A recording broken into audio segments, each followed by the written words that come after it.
আসসালামু আলাইকুম এভরিওয়ান। তো আমি হচ্ছে গিয়া আজকে আম নিয়ে আসলাম বাজার থেকে। এখন আম কাটবো, মানে ছিলবো। মেশিন দিয়ে ছিলতেছিলাম। তো ছিলতে ছিলতে আবার এক পর্যায়ে হাতও কেটে গেছিল। তো তারপরে আর মানে খুব জ্বলতেছিল অনেক।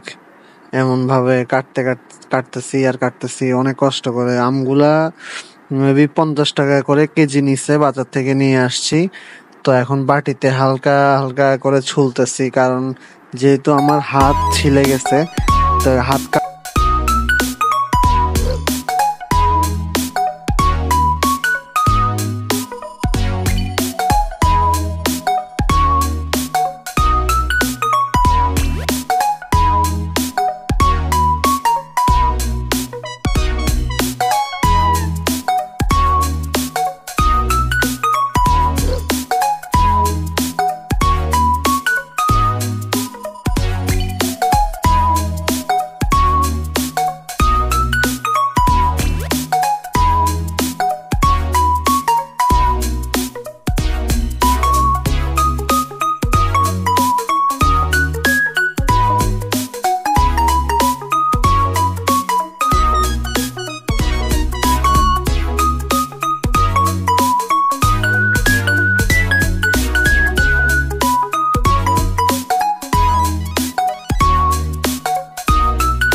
আমগুলা ধুয়ে নিলাম প্রথমে হালকা করে। আগে প্রথমে কেটে নিছি, কিন্তু ধোয়া হয় নাই। তো ধোয়া না কারণে তো আমি পরবর্তীতে কাটার পরে ধুইছি যেহেতু।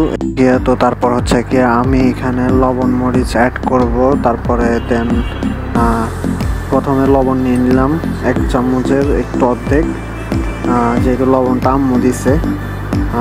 তারপর আমি এখানে আম নিয়ে দেখাইতেছিলাম কিরকম হয়েছে, মানে পিসগুলা। তো তারপর আস্তে আস্তে মরিচ দিয়ে দিলাম অল্প, 1/2 টেবিল চামচ।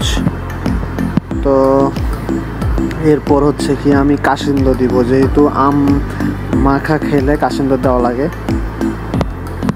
আমার আম্মু এখানে কাসিন্দ দিবে, এই যে কাসিন্দ দিচ্ছে অল্প অল্প করে, কারণ আম মাখা খেতে হলে কাসিন্দ না দিলে একটা জমে না আর কি, এই আর কি।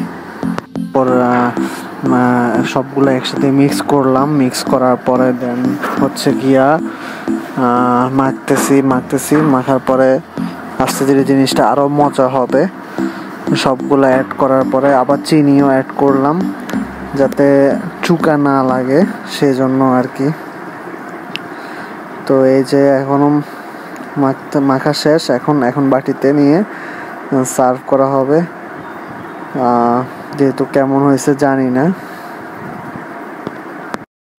হচ্ছে কি দেখতে দেখতে আমি সার্ভ করে নিলাম আমার হাতে যেটা দেখতেছেন বাটিতে আম।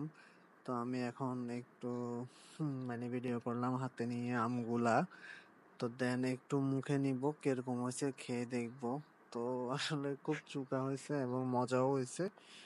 তো ভালো থাকবেন সবাই, আল্লাহ হাফেজ।